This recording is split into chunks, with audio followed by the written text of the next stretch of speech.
क्या कोई प्रोविजन है कि अगर कोई इंसान आएगा ज्वाइन करेगा इन्वेस्टिगेशन तो उसे अरेस्ट ही कर लिया जाएगा, या फिर उसने अगर इन्वेस्टिगेशन ज्वाइन की तो क्या प्रोविजंस होते हैं किसी को अरेस्ट करने के? क्योंकि अगर किसी को नोटिस देकर बुलाया और अरेस्ट कर लिया तो नोटिस देने का जो मतलब है वो ही खत्म हो जाता है। दोस्तों, आज की अपनी इस वीडियो में हम बात करने वाले हैं जो नोटिस आता है पुलिस का।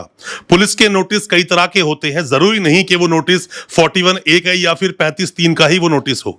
जब नोटिस आपके पास आता है, क्या क्या प्रिकॉशंस आपको लेने चाहिए, क्या क्या गलतियां नहीं करनी चाहिए जिन गलती की वजह से पुलिस आपको नोटिस देकर अरेस्ट कर लेती है।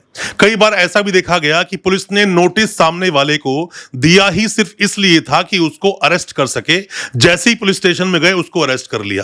तो क्या कोई प्रोविजन है कि अगर कोई इंसान आएगा ज्वाइन करेगा इन्वेस्टिगेशन तो उसे अरेस्ट ही कर लिया जाएगा, या फिर उसने अगर इन्वेस्टिगेशन ज्वाइन की तो क्या प्रोविजंस होते हैं किसी को अरेस्ट करने के? क्योंकि अगर किसी को नोटिस देकर बुलाया और अरेस्ट कर लिया तो नोटिस देने का जो मतलब है वो ही खत्म हो जाता है।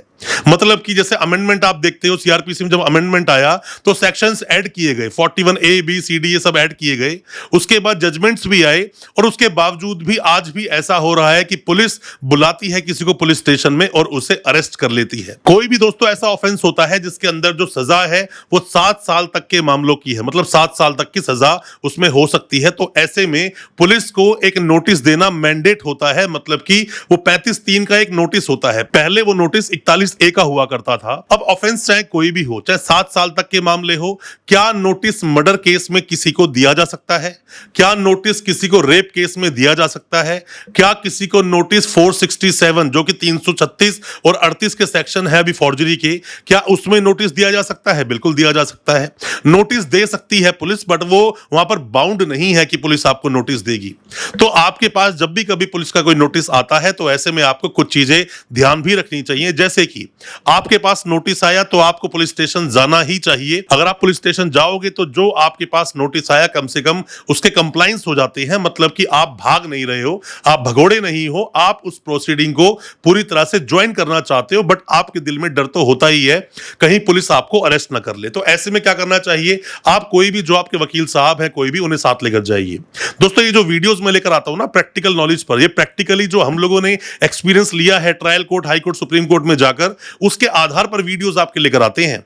आप में से कोई भी नए वकील साहब है, कोई भी लॉ स्टूडेंट है, कोई भी जिस पर मुकदमा हुआ है, आपका सगा संबंधी जानकार कोई जेल में है या आप पर कोई केस हुआ है, वीडियो बहुत काम का होता है। वीडियो के हर पहलू को समझा कीजिए मैं क्या बोलता हूं। जब आपके पास नोटिस आता है 41A का, जो पुराने प्रोविजन में था, जो अब नया प्रोविजन है 35(3) का, जब नोटिस आता है तो ऐसे में कोशिश करें अपने किसी वकील साहब को साथ लेकर जाएं। लोगों के अंदर सवाल आ जाता है कि सर अभी नोटिस आ गया, बेल लगा दें। दोस्तों, एंटीसिपेटरी बेल सीधा लगाना मैं आपको एडवाइस करूंगा नहीं। इसलिए एडवाइस नहीं करूंगा कि अभी जरूरी नहीं कि पुलिस आपको अरेस्ट करेगी, पर आपने अगर जाकर एंटीसिपेटरी बेल लगा दी, सेशंस कोर्ट से अगर बेल डिसमिस हो गई, फिर तो 100% पुलिस आपको अरेस्ट करेगी। आप देखिए उस मामले में कितनी आपकी इन्वॉल्वमेंट है। आपको लगता है कि सर इसमें पुलिस मुझे अरेस्ट करेगी ही, मुझे लगता है ऐसा, तो ऐसे में आपको एंटीसिपेटरी बेल लगानी चाहिए। और अगर आप एंटीसिपेटरी बेल लगा रहे हैं तो फिर आप पूरा प्रोसेस फॉलो करें। अगर आपकी बेल सेशंस कोर्ट से नहीं होती है तो हाई कोर्ट जाइए, हाई कोर्ट से बेल नहीं होती है सुप्रीम कोर्ट जाइए। अब मैं इसमें आपको एक और रास्ता बता देता हूं। मान लीजिए कि आपके पास कोई नोटिस आया, आपने एंटीसिपेटरी बेल लगा दी, एंटीसिपेटरी आपने बेल लगा दी, अब आपके वकील साहब कोर्ट में आर्ग्यूमेंट कर रहे हैं और ऐसा कुछ लगता है कि यहां पर कोर्ट से परमिशन ली जा सकती है कि मैं इन्वेस्टिगेशन ज्वाइन करना चाहता हूं, तो पुलिस को यहां पर कोर्ट आदेश देती है कि ये आदमी 41A के तहत या 35(3) के तहत इन्वेस्टिगेशन ज्वाइन करेगा, नेक्स्ट डेट ऑफ हियरिंग लगा देते हैं।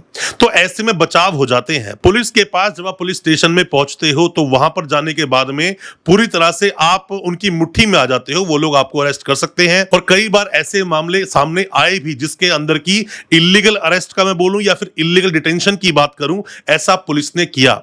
आपके पास जजमेंट था प्रबीर पुरकेस्ट्रा वाला, आप उस जजमेंट को देख लीजिए, क्लिक न्यूज वाला जजमेंट था वो, या फिर Vihan Kumar versus state of Haryana 2025 का लेटेस्ट जजमेंट है।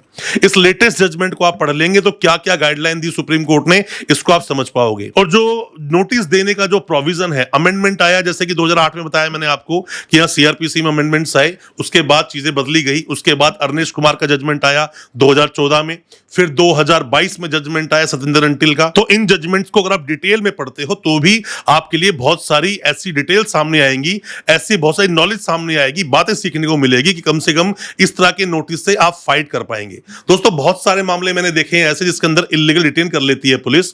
24 घंटे में पेश करना चाहिए मजिस्ट्रेट साहब के सामने, जो भी नियरेस्ट मजिस्ट्रेट है, बट फिर भी पेश नहीं करती है पुलिस, और 2 दिन 3 दिन 4 दिन तक आपको रखती है पुलिस स्टेशन में बिठाकर। तो ये इलीगल डिटेंशन का मामला है। तो ऐसे मामलों में क्लियरली आर्टिकल 21 वायलेट होता है, 22 के कंप्लायंस नहीं होते हैं, तो ये फंडामेंटल राइट का वायलेशन है। ऐसे में आपको रिट लगानी चाहिए हाई कोर्ट या सुप्रीम कोर्ट में। एंटीसिपेटरी बेल आप बिल्कुल लगाएं, तब लगाएं जब आपको लगता है कि इस मामले में कहीं ना कहीं इन्वॉल्वमेंट है और पुलिस मुझे अरेस्ट कर सकती है, तो ही आप एंटीसिपेटरी बेल लगाएं। और जब एंटीसिपेटरी बेल लगाते हैं तो ऐसे में पूरी डिटेल में अपने वकील साहब से बैठकर बात करो, सारे फैक्ट बताओ। आपके वकील साहब आपके फैक्ट को साथ में लीगल पॉइंट्स के साथ में मिलाकर, जजमेंट्स को लगाकर फिर कोर्ट में प्रेजेंट करते हैं, उससे आपकी बेल हो जाती है। वकील साहब का एक्सपीरियंस, वकील साहब की नॉलेज, वकील साहब का कॉन्फिडेंस, कितने अच्छे से केस को कोर्ट में रखा, ये सब बातें बहुत ज्यादा डिपेंड करती हैं ऐसे मामलों में। पूरे हिंदुस्तान में कोई भी पुलिस स्टेशन हो, जो भी है, फिर चाहे मामला एनडीपीएस का हो, पॉक्सो का हो, रेप का हो, मर्डर का हो, चीटिंग फोर्जरी का हो, कोई भी मामला हो, पुलिस आपको नोटिस देती है। मेरा तो मानना यह है कि आप किसी भी जानकार को, जिसको कानून की नॉलेज हो, या वकील साहब को साथ लेकर जाएं अगर इलीगल डिटेंशन से आपको बचना है। तो पुलिस ऐसे में अरेस्ट कर लेती है, और पुलिस अरेस्ट कर लेगी तो आपको जेल भेज देगी, उसके बाद बेल कब होगी क्या पता। तो दोस्तों इस पर कोई भी किसी भी तरह के सवाल आपके दिल में है, कमेंट बॉक्स में अपने सवालों को आप पूछें। अच्छा लगा आज का वीडियो, चैनल को सब्सक्राइब करना बिल्कुल ना भूलें, साथ में लगा बेल आइकन जरूर दबा दें ताकि इसी तरह की लीगल अवेयरनेस की वीडियोस आप तक पहुंच सके सबसे पहले। बहुत बहुत शुक्रिया दोस्तों, धन्यवाद हमारे इस वीडियो के साथ बने रहने के लिए।